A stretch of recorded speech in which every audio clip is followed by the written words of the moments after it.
Nutrition में हम बाहर से कॉम्प्लेक्स फूड को लेते हैं, ठीक है, और उस कॉम्प्लेक्स फूड को हमने सिंपलर फॉर्म में कन्वर्ट किया था डाइजेशन के, ठीक है। क्या वो ग्लूकोज फाइनली मेरी बॉडी की हर सेल के पास पहुंच गया? यानी कोई भी लिविंग ऑर्गेनिज्म है, उसकी बॉडी की हर सेल के पास क्या पहुंच चुका है? ग्लूकोज। अब हमने एनवायरमेंट से कौन सी गैस ली? ये फॉर्मूला है बेटा ग्लूकोज का। किसका फॉर्मूला है बेटा? ग्लूकोज का। क्लियर? C6H12O6 हमने बाहर से लिया था कॉम्प्लेक्स फूड। क्या लिया था? Complex food. और इसको बॉडी में हमने डाइजेशन के थ्रू सिंपलर फूड में कन्वर्ट किया था, सिंपलर फॉर्म। क्लियर? तो हमारी one of the most simpler form थी ग्लूकोज। फिर इसको हमने हमारी ब्लड के थ्रू बॉडी की हर सेल ने एब्जॉर्ब कर लिया, वहां तक ये पहुंच चुका है ग्लूकोज। अब बाहर से हमने रेस्पिरेट मतलब लंग्स के थ्रू आएगी हमारी ऑक्सीजन, ठीक है। यहाँ पे इस ग्लूकोज का होगा बेटा ऑक्सीडेटिव ब्रेकडाउन। क्या होगा? ऑक्सीडेटिव ब्रेकडाउन, ये वर्ड यूज करेंगे। क्लियर? ऑक्सीडेटिव ब्रेकडाउन यानी ऑक्सीजन की प्रेजेंस में ये ग्लूकोज टूटेगा, ऑक्सीडेशन होगा इसका। क्लियर? तो देखें यहां से बनता है बेटा 6CO2 plus 6H2O plus energy. क्या बनती है? एनर्जी। क्लियर? तो रेस्पिरेशन यही चीज है देखा जाए तो, कि मेन जो टॉपिक है रेस्पिरेशन का, कि रेस्पिरेशन में हम जो खाना खाते हैं उससे हमें एनर्जी कैसे मिलती है, कि जब हम बाहर से ऑक्सीजन लेते हैं उस ऑक्सीजन की प्रेजेंस में ये ग्लूकोज टूटता है। CO2 यहाँ पे भी 6 लगाएंगे, बैलेंस केमिकल इक्वेशन। इनकी बैलेंसिंग करने में बैठना एग्जाम में, जैसे ये होगी फोटो से, इनकी फिक्स मुंह पे याद रखनी है। C6H12O6 plus 6O2 gives 6CO2 plus 6H2O plus energy. ये रहा हमारा फूड जो हमने खाया, डाइजेशन हुआ, और इससे अब हमें क्या मिल रही है? एनर्जी। या किसी भी लिविंग ऑर्गेनिज्म को, हमें इन द सेंस किसी भी लिविंग ऑर्गेनिज्म को, ये प्रोसेस होता है बेटा सेल के अंदर। कहाँ होता है ये प्रोसेस? सेल के अंदर। कल बताया था मैंने, सेल के अंदर की बात है, ठीक है ना। सेल के अंदर होता है क्योंकि मेरा जो ग्लूकोज था वो फाइनली कहाँ पहुंचा था? सेल के अंदर पहुंचा था। इसलिए इस प्रोसेस को सेल्यूलर रेस्पिरेशन भी बोलते हैं। क्या बोलते हैं? Cellular respiration. सेल के अंदर एनर्जी बनाने का काम किसका था? माइटोकॉन्ड्रिया का। तो ये सेल के अंदर हो रहा है। सेल के अंदर भी अगर एक स्पेसिफिक जगह बतानी हो तो आंसर क्या जाएगा? माइटोकॉन्ड्रिया। क्या जाएगा आंसर? माइटोकॉन्ड्रिया। तो mitochondria is the site of cellular respiration.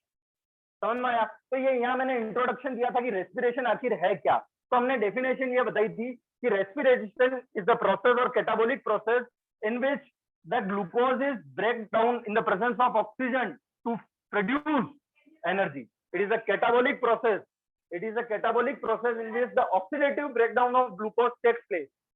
वापिस सुने, it is the catabolic process in which the oxidative breakdown of glucose takes place to produce energy.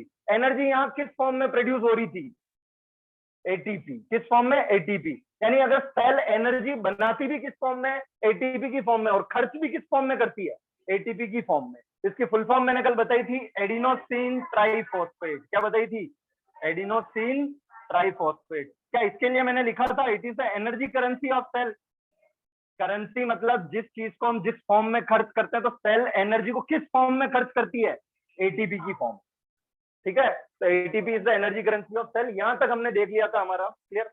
ठीक है? ये जो कल का था वो मैंने थोड़ा रिकैप ले लिया। हेडिंग लगाएंगे रेस्पिरेटरी सबस्ट्रेट। ठीक है? थोड़ा सा पेज छोड़ देना, एक पेज ज्यादा नहीं लिखा है, बस ये इतना सा लिखा है ना, एक पेज छोड़ दो, तो फोटो भेज। हेडिंग बस ये समझाया था। Respiratory substrate. मेरी सीक्वेंस अलग चलेगी बायोलॉजी की पूरी, है ना, कहीं नहीं मैच होगी किसी स्कूल से कहीं पे। चीज वो की वही है, सीक्वेंस अलग रहेगी। पहले पीछे से स्टार्ट होता है। जैसे केमिस्ट्री में भी फर्स्ट वाला लास्ट में पढ़ा था ना, केमिस्ट्री में भी फर्स्ट टॉपिक सबसे लास्ट में, कैरेक्टरिस्टिक्स ऑफ केमिकल रिएक्शन। ठीक है?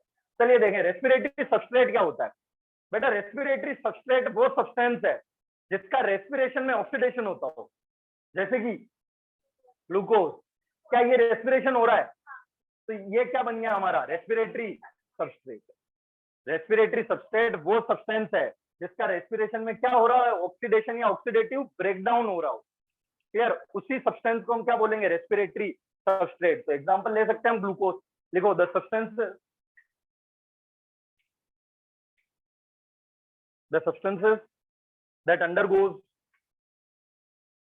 substances that undergoes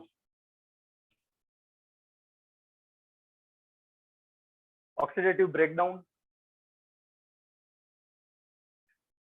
The substances that undergoes oxidative breakdown during respiration. The substances that undergoes oxidative breakdown during respiration are called as respiratory substrate. Example glucose. Example glucose. बेटा glucose के अलावा जैसे कि fats भी होते हैं, लिपिड्स भी होते हैं, लेकिन मेजर केसेस किसका ब्रेकडाउन होता है? कार्बोहाइड्रेट का। फैट से भी एनर्जी मिलती है, लिपिड से, लेकिन उतनी नहीं मिलती। एक ब्रेड खाओ, ठीक है ना, कोई फैट वाली चीज लो और एक कार्बोहाइड्रेट लो, जैसे गेहूं, रोटी, उसमें कार्बोहाइड्रेट से बनी, कौन ज्यादा एनर्जी देगा? कार्बोहाइड्रेट। तो मोस्ट ऑफ द केसेस में हम कार्बोहाइड्रेट, बाकी फैट और लिपिड का अपने कोर्स में नहीं है।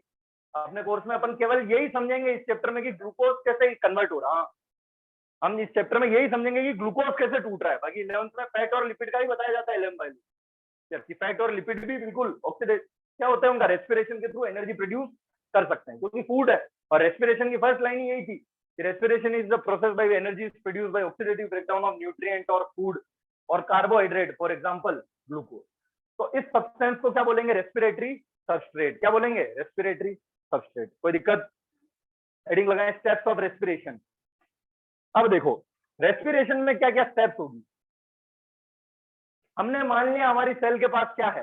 ग्लूकोज, क्योंकि ये हम न्यूट्रिशन में पढ़ चुके हैं, हमारी सेल के पास ग्लूकोज आ चुका है।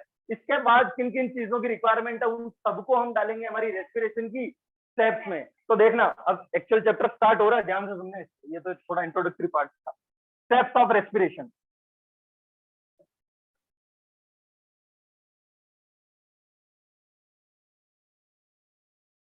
देखिए बेटा, फर्स्ट स्टेप होगी इसमें ब्रीदिंग। क्या होगी?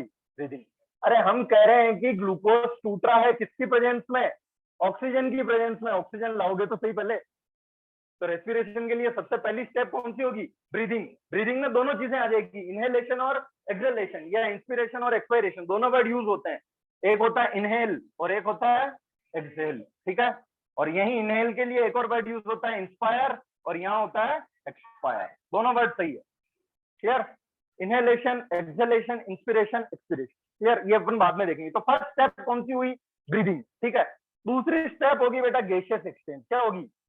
Gaseous exchange at respiratory organ. अब इसको समझना थोड़ा सा, ठीक है ना। Gaseous exchange at respiratory organ. Clear? देखें, मोस्ट कॉमन सबको पता है कि हमारे अंदर लंग्स है, रेस्पिरेशन, ठीक है। अगर मैं यहाँ एक रफली लंग्स का डायग्राम बनाऊं, बाहर से कौन सी गैस आ रही है? ऑक्सीजन। पूरा स्ट्रक्चर डिटेल में देखेंगे जब हम एनिमल पढ़ेंगे। क्या ये ऑक्सीजन यहां तक पहुंची? यहाँ क्या है बेटा? मेरी सेल। क्या है? सेल या टिश्यू। क्या सेल के अंदर ग्लूकोज था? ये ऑक्सीजन कहाँ जाएगी? ब्लड में। कहाँ जाएगी? ब्लड में। ब्लड के थ्रू कहाँ आएगी? सेल के पास। कहाँ जाएगी? सेल के अंदर। किसको तोड़ेगी? ग्लूकोज को। क्या यहाँ से CO2 H2 और एनर्जी बनेगी? ये CO2 वापिस कहाँ जाएगी? ब्लड में। ब्लड इसको कहाँ तक लेके जाएगा? लंग्स के पास। CO2 कहाँ चली गई? लंग्स में। और क्या यहाँ से बाहर निकल जाएगी? तो देखो सुनना, क्या यहाँ पे गैस का एक्सचेंज हो रहा है? क्या यहाँ पे ऑक्सीजन ब्लड में गई थी और CO2 ब्लड से आई थी? गैस का एक्सचेंज हुआ। क्या यहाँ पे ऑक्सीजन सेल के अंदर गई थी और CO2 सेल से बाहर आई थी? क्या हुआ? गैस का एक्सचेंज हुआ। तो ब्रीदिंग के बाद दूसरी स्टेप कौन सी आएगी? Gaseous exchange. दूसरी स्टेप्स ऑफ रेस्पिरेशन पढ़ रहे हैं हम। सबसे पहले होगी ब्रीदिंग। अभी एक एक को डिटेल में पढ़ेंगे, अभी कल नाम लिख रहे हैं, ठीक है। तो गैसियस एक्सचेंज कहाँ? रेस्पिरेटरी ऑर्गन पे, ठीक है। इसके बाद क्या ट्रांसपोर्ट होगा गैसेस का? अरे भैया देखो, फर्स्ट गैसियस एक्सचेंज तो यहाँ हो चुका है। ऑक्सीजन लंग्स से कहाँ चली गई? ब्लड में। और CO2 जो ब्लड में थी वो कहाँ गई? लंग्स में। ये रेस्पिरेटरी ऑर्गन है यानी लंग्स। तो हमने क्या लिखा? Gaseous exchange at respiratory organ. कौन कौन सी गैसेस का एक्सचेंज हुआ? ऑक्सीजन और कार्बन डाइऑक्साइड, CO2। कौन कौन सी गैसेस का रेस्पिरेशन एक्सचेंज हुआ? ठीक है। अब ब्लड में, ब्लड क्या ट्रांसपोर्ट करेगा? इस ऑक्सीजन को कहाँ लेके जाएगा? सेल के पास, ठीक है। तो तीसरी स्टेप क्या बनेगी रेस्पिरेशन की? Transport of gases. अरे ट्रांसपोर्ट ऑफ गैसेस। देखें सुने, क्या CO2 सेल के अंदर प्रोड्यूस हुई थी? क्या वापिस क्या CO2 सेल के अंदर प्रोड्यूस हुई थी? इसको यहां तक ब्लड लेके जा रहा है, लंग्स तक। और लंग्स से ऑक्सीजन यहां तक कौन लेके आ रहा है? ब्लड लेके आ रहा है। तो ट्रांसपोर्ट ऑफ गैसेस। तीसरी स्टेप कौन सी आई? Transport of gases. तो पहली थी ब्रीदिंग, जिसमें हम इनहेल और एक्सहेलेशन देखेंगे। दूसरी है गैसियस एक्सचेंज। तीसरी है ट्रांसपोर्ट ऑफ गैसेस। क्या गैस के ये देखो, ये गैसियस एक्सचेंज तो बेटा कहाँ कराया? Respiratory organ. ह्यूमन में लंग्स, कोई और अदर ऑर्गेनिज्म में कोई, इसलिए हमने कॉमन नेम लिया हेरिडिटरी ऑर्गन, लंग्स नहीं लिया, क्योंकि लंग्स तो ह्यूमन, लिजार्ड, रेप्टाइल्स इनमें आ जाएंगे, मैमल्स में। क्लियर। ट्रांसपोर्ट ऑफ गैसेस, क्या एक बार और गैसेस एक्सचेंज होगा? ठीक है, तो देखें, exchange of oxygen and CO2 किस किस के बीच में? बिटवीन ब्लड एंड सेल, या मैं टिश्यू लिख दूं? Obviously tissue is a group of cell, tissue is a group of cell. तो देखें, पहली स्टेप हुई ब्रीदिंग, दूसरी हुई gases exchange at respiratory organ, तीसरी हुई ट्रांसपोर्ट ऑफ गैसेस, चौथी हुई exchange of oxygen and carbon dioxide between blood and tissue. अरे सेल या टिश्यू एक ही बात है ना। CO2 यहां जाएगी, हाँ सेल में बन रही है ना, ये स्टेप मैंने अभी तो कहा सेल के अंदर की बात है, तो वो यहीं से तो जा रही है, और O2 आ रही, तो आप ब्लड थोड़ी प्रोड्यूस कर रहा है, प्रोड्यूस तो सेल यहीं से हो रही ना, तो ये कहाँ डिफ्यूज हो जाती है? ब्लड में। नहीं, हाँ वो ऐसे साथ ही नहीं होता है प्रोसेस, कंसंट्रेशन पे। अच्छा मैं ये पढ़ाऊंगा डिटेल में, सुनो, ये कंसंट्रेशन पे डिपेंड करेगा। डिफ्यूजन नाम सुना होगा 9th में, डिफ्यूजन, ठीक है ना, the transport of substances from their higher concentration to the lower concentration. Cell में CO2 ज्यादा है, ब्लड में CO2 कम है, तो ज्यादा से कहां पे चली जाएगी? कम में। लंग्स में ऑक्सीजन ज्यादा है और ब्लड में ऑक्सीजन कम है, तो कहां आ जाएगी? ब्लड में। ये लिखेंगे हर चीज, अभी केवल नाम लिख रहे हैं, इन पूरे एक एक स्टेप को अपन पढ़ते हुए चलेंगे और अपना चैप्टर आगे बढ़ेगा। तो पहली स्टेप है breathing, gases exchange at respiratory organ, transport of gases, exchange of oxygen and CO2। अब क्या मेरी सेल के पास ऑक्सीजन पहुंच चुकी है, तो फाइनली क्या होगा? फाइनली क्या होगा? Cellular respiration. क्या होगा? Cellular respiration. सेल्यूलर रेस्पिरेशन का मैंने हिंट दे दिया कि जो मेरे सेल के अंदर ग्लूकोज है उसको ऑक्सीजन तोड़ेगा और क्या बनेगी? CO2 plus H2O plus energy. तो इन सारी स्टेप्स में क्या कंप्लीट होता है? पूरा रेस्पिरेशन। समझ में आया? हाँ, ये 500 नाम लिख लो। फर्स्ट स्टेप है ब्रीदिंग, सेकंड है gases exchange at respiratory organ, third है transport of gases, exchange of O2 and CO2 between blood and tissue, and fifth cellular respiration. ठीक है, तो देखो ग्लूकोज सांस ली ब्रीदिंग में और CO2 बाहर, दोनों प्रोसेस इसमें आ गए।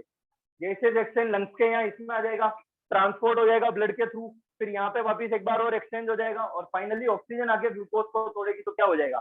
सेलुलर रेस्पिरेशन, और हमारी क्या बन जाएगी? एनर्जी। तो इस चैप्टर में हमें क्या बनानी है? एनर्जी।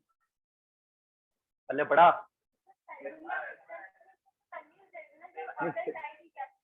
तो गैस अंदर गई ना, यहाँ एक्सचेंज ऑफ O2, ये तो ब्लड में गई ना। अरे ये जो गैसेस एक्सचेंज हो रहा है ये लंग्स और ब्लड के बीच में हो रहा है, और हमारा ग्लूकोज कहाँ रखा हुआ है? सेल के अंदर। तो सेल के अंदर तो गैस ये यहाँ से पहुंची ना, और लास्ट स्टेप क्या होगी? Cellular respiration. बेटा ऐसे ही है ना, स्टेप वाइज नहीं चलती, ये कंटिन्यूअसली चलती रहती है बॉडी में। जरूरी नहीं है कि तुम जब ब्रीदिंग कर रहे हो तो अंदर सेलुलर रेस्पिरेशन नहीं हो रहा है, लेकिन अपन पढ़ेंगे इसको स्टेप वाइज। अरे क्या कह रहा हूं मैं, ये स्टेप वाइज नहीं होती कि पहले ब्रीदिंग करोगे फिर एक्सचेंज होगा, नहीं, कंटिन्यूअसली चल रही है। कि सर मैं सांस ले रहा हूं तो क्या मेरे अंदर एनर्जी प्रोड्यूस हो रही है? बिल्कुल, जो ऑक्सीजन पहले गई वो तो अपना काम कर रही है ना, तो साइमल्टेनियस प्रोसेस सभी साथ में होते हैं। पहले वाली ऑक्सीजन डिफ्यूज हो रही है, आ रही है, नहीं, कंटिन्यूस साइमल्टेनियसली सब मिलके होते हैं, पर अपन स्टेप बाय स्टेप एक एक को पढ़ेंगे। ठीक है, नहीं साथ में नहीं होती, हो भी सकती है और नहीं भी हो सकती, डिपेंड्स की कंसंट्रेशन कितनी ज्यादा है, तो वो कहाँ चली जाएगी? लंग्स में, और हम उसको बाहर निकाल देंगे। अरे कंटिन्यूसली हम थोड़ी थोड़ी CO2 बाहर निकालते रहते हैं, वैसे क्वांटिटी में नहीं कि ज्यादा होगी, थोड़ी थोड़ी आती जाएगी, हम थोड़ी थोड़ी बाहर निकालते जाएंगे, थोड़ी थोड़ी ऑक्सीजन भेजते रहेंगे। कह रहा हूँ ना, सारे प्रोसेस साइमल्टेनियसली चलते हैं साथ में। इधर से हम ब्रीदिंग कर रहे हैं, इधर से हमारे गैसेस का एक्सचेंज हो रहा है, इधर से ग्लूकोज टूट रहा है। ऑक्सीजन का इसलिए देखो, यहाँ से एयर फिल्टर होके नहीं जाती, अंदर तो पूरी एयर जाती है, लेकिन जो हमारे लंग्स की मेम्ब्रेन है वो इस तरह से डिजाइन है कि वो केवल एक्सचेंज किसका कराती है? ऑक्सीजन और कार्बन डाइऑक्साइड का। गैसेस तो पूरी एयर अंदर जा रही है, यहाँ फिल्टर नहीं लग रहे कोई, ठीक है, लेकिन लंग्स की जो मेम्ब्रेन है बहुत ही डेलिकेट है, और हमारी बॉडी में केवल ऑक्सीजन और कार्बन डाइऑक्साइड ही डिसॉल्व फॉर्म में रह सकती है। क्लियर? डिसॉल्व फॉर्म में ये दो गैसेस ही रहती है हमारी बॉडी में, इसलिए वो लंग्स की मेम्ब्रेन का प्रोसेस ही ऐसा है कि वो गैसेस एक्सचेंज केवल दो गैसेस का ही कराती है, ऑक्सीजन और CO2। एयर तो पूरी अंदर जा रही है, लेकिन वापस सारी बाहर आ जाएगी, केवल लंग्स को वही दो मेम्ब्रेन, दो गैसेस ही क्रॉस करेगी, ऑक्सीजन CO2, ठीक है। हेडिंग लगाए रेस्पिरेशन इन एनिमल। हाँ केमिकल, हाँ reaction and respiration in animals.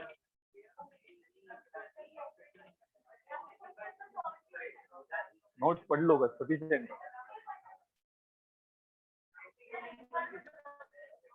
Reaction में रिएक्शन दूंगा, जैसे एक reaction they the word reaction, अब उसको तुम्हें सॉल्व करके बैलेंसिंग करनी है, ठीक है। हेडिंग लगाए रेस्पिरेशन इन एनिमल्स। अब इधर सुने बेटा, देखें एनिमल्स ने रेस्पिरेशन करने के लिए, अब इधर इधर बस हो गया, 5 मिनट का ब्रेक हो गया, वापिस फोकस। एनिमल्स ने रेस्पिरेशन करने के लिए अपने अंदर कुछ स्पेशल ऑर्गन्स इवॉल्व करे, चाहे वो एनिमल लो लेवल का हो या हाई लेवल का हो, ठीक है, चाहे वो यूनिसेलुलर हो या मल्टी सेलुलर हो, उसने अपने अंदर कुछ चीजें इवॉल्व कर ली रेस्पिरेशन करने के लिए, ठीक है। लिखो animals has evolved, animals have evolved some organs for respiration. Animals have evolved some organs for respiration.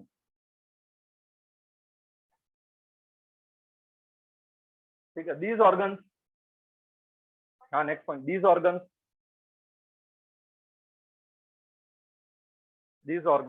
coordinate with each other. These organs coordinate with each other. अच्छा सुने, बहुत सारे ऑर्गन्स एक दूसरे को कोऑर्डिनेट करते हैं तो क्या बनता है? Organ system. देखें बेटा, सेल मिलके बनाती है टिश्यू, टिश्यू मिलके बनाते हैं ऑर्गन, और बहुत सारे ऑर्गन जब एक दूसरे को कोऑर्डिनेट हेल्प करते हैं तो क्या बन जाता है? Organ system. जैसे फॉर एग्जांपल मैं एक ऑर्गन सिस्टम का एग्जांपल लूं, डाइजेस्टिव सिस्टम, एक ऑर्गन सिस्टम है। अब इसके अंदर बहुत सारे ऑर्गन है, टंग है, टीथ है, बकल कैविटी आ गई, clear, oesophagus, stomach, gall bladder, pancreas, small intestine, large intestine, rectum, anus, सब ऑर्गन एक दूसरे के फंक्शन को सपोर्ट कर रहे हैं, कोऑर्डिनेट कर रहे हैं, तो सबने मिलकर एक सिस्टम बना दिया डाइजेस्टिव, ठीक है। तो क्या लिखा है मैंने?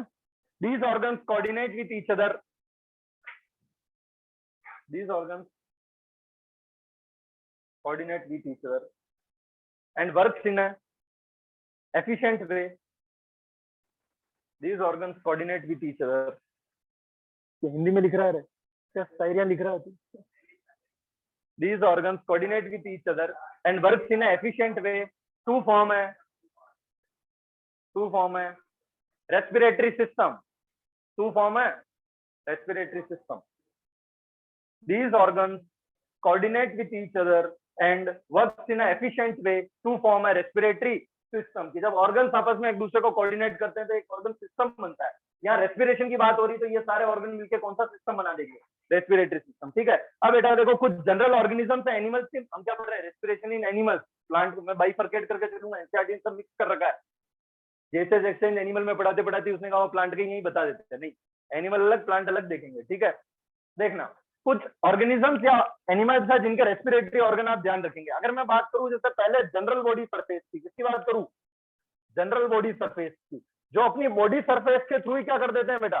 रेस्पिरेशन कर देते हैं, ठीक है ना। जैसे most common example amoeba, platform, दिखा दिया ना, प्लेटफॉर्म, अमीबा, स्पॉन्जेस, नहीं अर्थवॉर्म बेटा, मॉइस्ट क्यूटिकल, वो अलग केस है, उसकी स्किन में मॉडिफिकेशन हो जाता है, वो अपन लिखेंगे क्यूटिकल स्किन, यहाँ लिखाएंगे अगला पॉइंट, ठीक है। देखो ये जैसे अमीबा है, ये इसका जनरल बॉडी सरफेस है, ये यहाँ से क्या करता है? ऑक्सीजन अंदर, और यहाँ से क्या लेता है? अच्छा प्रोसेस का नाम बताना है यहाँ कौन सा? अरे डिफ्यूजन, अंदर ऑक्सीजन कम हुई तो बाहर से, अरे अंदर ऑक्सीजन कम है तो ऑक्सीजन बाहर ज्यादा है, तो from high concentration to low concentration.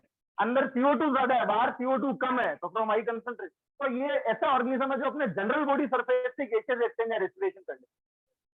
समझ में आया? अमीबा है, प्लेटफॉर्म्स है, स्पॉन्जेस है, ये डायग्राम बना लेना। हाँ इसका लिख लो ना, रेस्पिरेटरी ऑर्गन, टॉपिक लिख लो, टॉपिक लिख लो, रेस्पिरेटरी ऑर्गन। यार जनरल बॉडी सरफेस, जैसे अमीबा, ये किसका डायग्राम बनाया? अमीबा, ठीक है। दूसरा देखें बेटा, मॉइस्ट क्यूटिकल, क्या देखेंगे? मॉइस्ट क्यूटिकल, बेटा कुछ ऑर्गेनिज्म ऐसे होते हैं जिनकी स्किन में मॉडिफिकेशन आ जाता है, वो थोड़ी मॉइस्ट हो जाती है और उनमें एक लेयर बन जाती है किसकी, क्यूटिकल की। किसकी लेयर बन जाती है, क्यूटिकल की। जैसे एग्जांपल अर्थवॉर्म, अर्थवॉर्म चिकना होता है बेटा, हाथ लेना कभी, सॉफ्ट सॉफ्ट होता है, ठीक है ना, क्यों, क्योंकि उसके ऊपर किसकी लेयर होती है, क्यूटिकल। क्यूटिकल, हाँ ऑब्वियसली ये गैसेस एक्सचेंज करेगी, ठीक है ना। नहीं नहीं, यहाँ ये मॉइस्ट क्यूटिकल है, ये कराएगा यहाँ पे, वो क्यूटीन था। तुम लीफ की बात कर रहे हो, हाँ तो यहाँ वो गैसेस एक्सचेंज, यहाँ गैसेस एक्सचेंज एपिडर्मिस की बोल रहे, लीफ में बोल रहे हो, टोमेटो के वहां, यहाँ ये कराएगा मॉइस्ट क्यूटिकल, ठीक है। अर्थवॉर्म, एक और एग्जांपल लिख लेना बेटा, फ्रॉग, ठीक है ना, यानी कि स्किन, एक तरह से यहाँ ब्रैकेट में लिख लो स्किन, इनके स्किन में ऐसा मॉडिफिकेशन होता है। यहाँ अमीबा के पास कोई स्किन नहीं है, इनके स्किन में ऐसा मॉडिफिकेशन होता है कि ये यहाँ से, तो ये इनके लिए रेस्पिरेटरी ऑर्गन है, क्लियर। अच्छा थर्ड देखें बेटा, हाँ लिख रहा हूं ना, जो इंसेक्ट्स होते हैं, कौन होते हैं, इंसेक्ट्स, उनके अंदर ऑर्गन कौन सा होता है, ट्रेकियल ट्यूब, ये नाम याद रखने हैं। जो इंसेक्ट्स होते हैं, कीड़े मकोड़े, उनके अंदर रेस्पिरेटरी ऑर्गन कौन सा होता है, ट्यूब्स होती है, ट्रेकियल ट्यूब। देखो बेटा, जैसे जैसे हम हायर ऑर्गेनिज्म की तरफ बढ़ रहे हैं, कॉम्प्लेक्सिटी आ रही है, यहाँ जनरल बॉडी सरफेस, यहाँ थोड़ा स्किन में मॉडिफिकेशन आया, यहाँ ट्यूब बनने लग गई, फिर बढ़े अगर एक्वेटिक ऑर्गेनिज्म की तरफ, तो क्या होगा, अरे gills like fishes and prawns, अरे वह नहीं होगा, नाम मत लो, याद आ जाए, खाना नहीं है बेटा, फिशेस एंड प्रॉन्स दिख रहा है,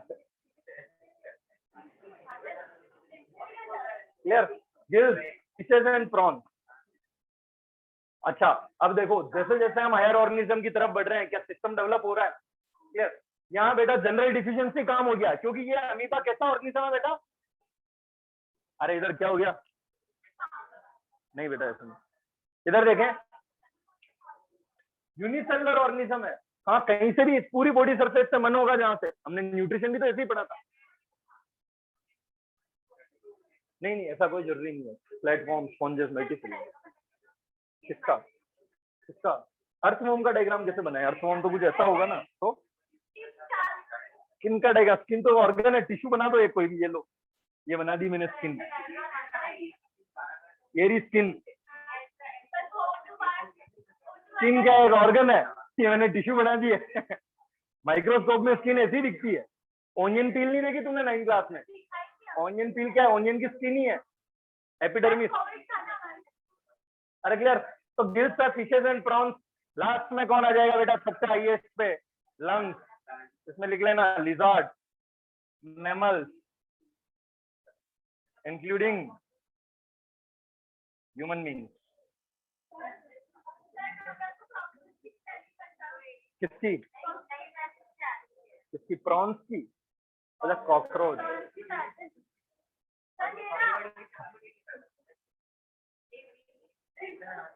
अरे वो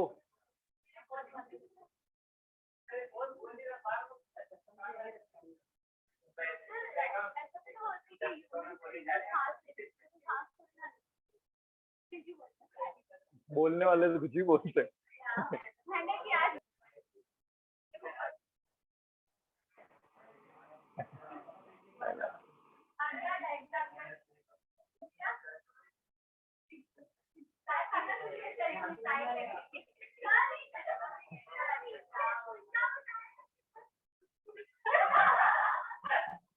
ऐसे ही तो होता है यार, ऐसे होता है,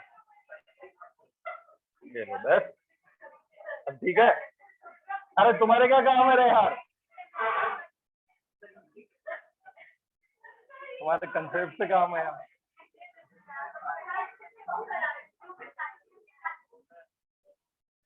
चलिए देखेंगे बेटा,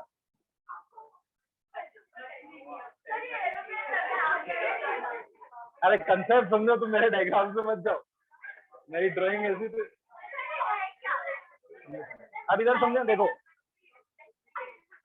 अगर मैं बात करूं, अभी हमने देख, जैसे जैसे मेरे ऑर्गेनिज्म की कॉम्प्लेक्सिटी बढ़ते गई, ठीक है, अमीबा यूनिसेलुलर ऑर्गेनिज्म था, क्या वहां पे सिंपल डिफिशियंसी काम चल रहा था, ठीक है। मैंने जो 5 स्टेप लिखी, जरूरी नहीं है कि वो हर ऑर्गेनिज्म में हो। जैसे अमीबा में केवल ब्रीदिंग एक्सचेंज हो गया गैसेस का नॉर्मल, कोई ट्रांसपोर्ट वांसपोर्ट नहीं होगा, कि वो है ही सिंगल सेल, ठीक है, लेकिन जैसे अब हमारे अंदर पहले ब्रीदिंग होगी, फिर एक्सचेंज होगा, फिर ट्रांसपोर्ट होगा, फिर एक्सचेंज होगा, फिर सेलुलर रेस्पिरेशन होगा। तो मैंने कॉमन स्टेप्स देखे, तो देखो अगर एक्वेटिक ऑर्गेनिज्म की बात करें तो यहाँ तक 2 पॉइंट काम के। पहला, एक्वेटिक ऑर्गेनिज्म, जो ऑर्गेनिज्म टेरिस्ट्रियल यानी लैंड पे रहते हैं, उनके कंपैरिजन में जल्दी जल्दी सांस लेते हैं, यानी कि उनकी ब्रीदिंग की रेट क्या होती है, फास्टर। ठीक है ना, एक्वेटिक ऑर्गेनिजम्स के ब्रीदिंग की रेट क्या होती है, फास्टर होती है as compare to terrestrial organism. क्यों? क्योंकि देखो, जो पानी में रहने वाले ऑर्गेनिज्म ऑब्वियसली ऑक्सीजन यूज करेंगे, ये ऑक्सीजन यूज करते हैं जो पानी में डिजोल्व होती है, उसको कहते हैं डिजोल्व्ड ऑक्सीजन। क्या कहते हैं? Dissolved oxygen. यानी ये केवल रेस्पिरेशन के लिए केवल और केवल कौन सी ऑक्सीजन यूज कर सकते हैं, डिजोल्व्ड ऑक्सीजन। और डिजोल्व्ड ऑक्सीजन की क्वांटिटी पानी में कम होती है, डिजोल्व्ड ऑक्सीजन की क्वांटिटी पानी में कम होती है। हमें बाहर डिजोल्व्ड ऑक्सीजन की नीड नहीं है सर, बाहर भी ऑक्सीजन है, लेकिन मछली बाहर जिंदा क्यों नहीं रह सकती? क्योंकि उसके जो गिल्स है वो केवल कौन सी ऑक्सीजन को एक्सेप्ट करते हैं, डिजोल्व्ड ऑक्सीजन को, इसलिए वो बाहर एटमॉस्फेयर की ऑक्सीजन में काम नहीं करते हैं गिल्स उसके। अरे क्लियर? हमारे पानी में क्यों नहीं काम करते हैं? क्योंकि हम डिजोल्व्ड ऑक्सीजन को यूज नहीं कर सकते, हमें एटमॉस्फेरिक ऑक्सीजन चाहिए। कैसी ऑक्सीजन? एटमॉस्फेरिक। जब गैस पर हाई प्रेशर लगाया जाता है तो वो पानी में डिजोल्व हो जाती है, सोडा वाले क्या पानी में हाई प्रेशर पे अप्लाई करते हैं, उसमें CO2 को क्या कर देते हैं, डिजोल्व कर देते हैं। ठीक है ना, थम्सअप की बोतल आती है, कोका कोला, कौन सी गैस डिजोल्व आती है उनमें? CO2। उसी तरह पानी में डिजोल्व ऑक्सीजन होती है, उसको यूज करते हैं एक्वेटिक ऑर्गेनिज्म लाइक फिशेस। और पानी में डिजोल्व ऑक्सीजन का अमाउंट कम होता है कंपेयर टू एटमॉस्फेरिक ऑक्सीजन। हम यहाँ कंपेरिजन कर रहे हैं कि ब्रीदिंग की रेट फास्टर किसमें होगी, एक्वेटिक ऑर्गेनिज्म में। क्यों? क्योंकि वहां पे डिजोल्व ऑक्सीजन कम है, तो जल्दी जल्दी सांस लेंगे। डिजोल्व ऑक्सीजन कम है, मतलब कि अपन ऐसा समझो कि एक इंसान एक बार में सांस लेता है तो 5 ऑक्सीजन अंदर गई, लेकिन अगर फिश एक बार में सांस लेगी तो कितनी ऑक्सीजन अंदर गई? 2। तो उसको पूरी नीड करने के लिए क्या करना पड़ेगा, जल्दी जल्दी सांस लेनी पड़ेगी। पहला रीजन ये। दूसरा रीजन देखें, अब इसका मैकेनिज्म देखना। फिश माउथ के थ्रू इंटेक करती है वाटर का, किसका करती है, वाटर का, और यहाँ से ये फोर्स के थ्रू वाटर को भेज देती है गिल्स के पास। कहाँ? किसके पास? गिल्स के पास। माउथ से हुआ वाटर का इंटेक, उस वाटर में क्या डिजोल्व ऑक्सीजन थी, उस वाटर को फोर्सफुली ये कहाँ भेजती है, गिल्स के पास। गिल्स इस डिजोल्व ऑक्सीजन को क्या कर लेगा, एब्जॉर्ब, और कहाँ भेज देगा, ब्लड में, और ब्लड के थ्रू वो बॉडी में सर्कुलेट हो जाएगी ऑब्वियसली। इसी तरह CO2, ब्लड से CO2 यहाँ गिल्स तक आएगी, गिल्स में आएगी, गिल्स, अब देखें ये वाटर कहाँ गया, गिल्स के पास।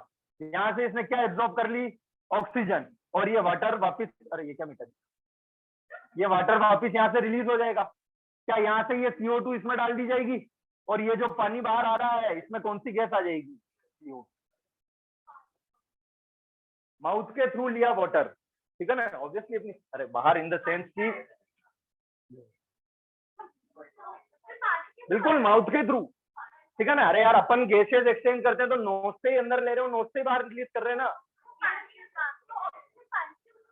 हाँ वाटर अंदर लिया, वो वाटर कहाँ गया, गिल्स के, वापस सुनना, वाटर गया माउथ के थ्रू अंदर, कहाँ गया, गिल्स के पास। क्या वाटर के पास डिजोल्व ऑक्सीजन थी, उन गिल्स ने उस वाटर से क्या एब्जॉर्ब कर ली, डिजोल्व ऑक्सीजन, और वापिस वाटर क्या कर दिया, फिश ने बाहर रिलीज कर दिया। अब ऑब्वियसली ऑक्सीजन ली है तो वहां पे क्या बन रही है उसकी बॉडी में, CO2। CO2 को कहाँ डाल, गिल्स कहाँ ट्रांसफर कर देगा, पानी में, और ये पानी वापस बाहर आ जाएगा, ठीक है ना। O2 एब्जॉर्ब कर ली यहाँ से गिल्स ने, और CO2 गिल्स ने वाटर में डाल दी है, वाटर वापिस बाहर आ जाएगा। तो यहाँ से देखो सेम प्लेस है, जैसे हमारे एक्सटर्नल नॉस्ट्रिल्स है, एयर को इंस्पायर भी हम यहीं से करते हैं और एक्सपायर भी यहीं से करते हैं, उसी तरह ये माउथ से वाटर को लेती है, गिल्स फिल्टर करेगा ऑक्सीजन को या एब्जॉर्ब करेगा, और वाटर वापिस यहाँ से बाहर। क्लियर? लिखें इन एक्वेटिक ऑर्गेनिज्म, एक्वेटिक ऑर्गेनिज्म लिखें हेडिंग इन एक्वेटिक ऑर्गेनिज्म। हाँ सेम, तो गिल्स गिल्स गिल्स लंग्स नहीं, गिल्स एक्वेटिक ऑर्गेनिज्म के मोस्ट ऑफ द के पास क्या है, गिल्स, जैसे फिशेस है, प्रॉन्स। हाँ तो गिल्स के पास भी होते हैं ना, लिखा ना गिल्स स्लिट, मेम्ब्रेन है, ऑर्गन है एक तरह का रेस्पिरेटरी। सवाल आ जाए which is the most common respiratory organ in fishes and prawns या in aquatic organism, gills.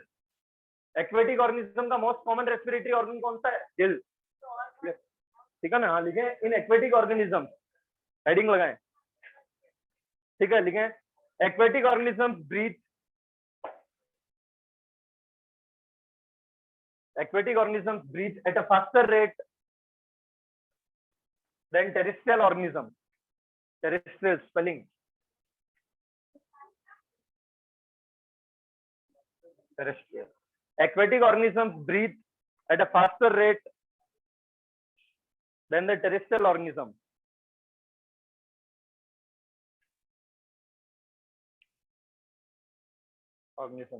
Because aquatic organisms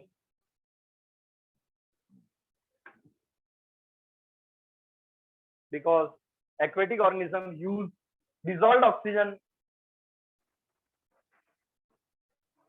Because aquatic organisms use dissolved oxygen present in water.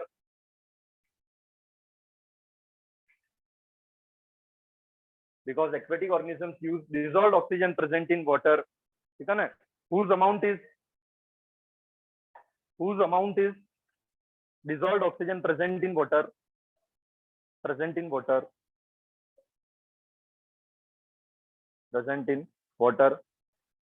whose amount is less than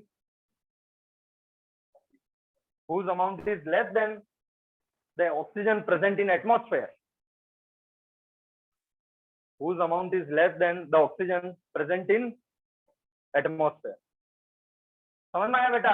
तो aquatic organism breathing करते हैं faster rate पे, क्यों? क्योंकि वो use करते हैं dissolved oxygen which is present in water, ठीक है, and amount of dissolved oxygen in water is less than the amount of oxygen present in atmosphere. इसलिए वो जल्दी जल्दी सांस लेते हैं क्योंकि ऑक्सीजन कम है, एक बार में ऑक्सीजन ले रहे हैं, कम आ रही है, अपने ऑक्सीजन बहुत ज्यादा उसके कंपेरिजन में। क्लियर? क्या? अरे शरीर कम है तो यहाँ कंपेरिजन चल रहा ना, ये लाइन छोटी है या बड़ी है? अरे ये लाइन छोटी या बड़ी है? एक मिनट, ये लाइन छोटी या बड़ी है? छोटी है। अब भाई ये लाइन छोटी या बड़ी है? कंपैरिजन है ना, तो यहाँ यही तो चल रहा है कि एटमॉस्फेयर टेरेस्ट्रियल ऑर्गेनिज्म के कंपैरिजन। हाँ ऑब्वियसली, आप मैमल तो लंग्स ही है ना ऑब्वियसली। वेल में लंग्स, ये फिशेस वो मैमल में आ जाता है। डॉल्फिन इज नॉट देखो, मैमल्स वो होते हैं जिनके पास मेमोरी ग्लैंड होती है और जो मिल्क फीडिंग करते हैं। आ गया तो आ गया चलिए नोट, ठीक है ना? ठीक है, fishes take up the water, through mouth,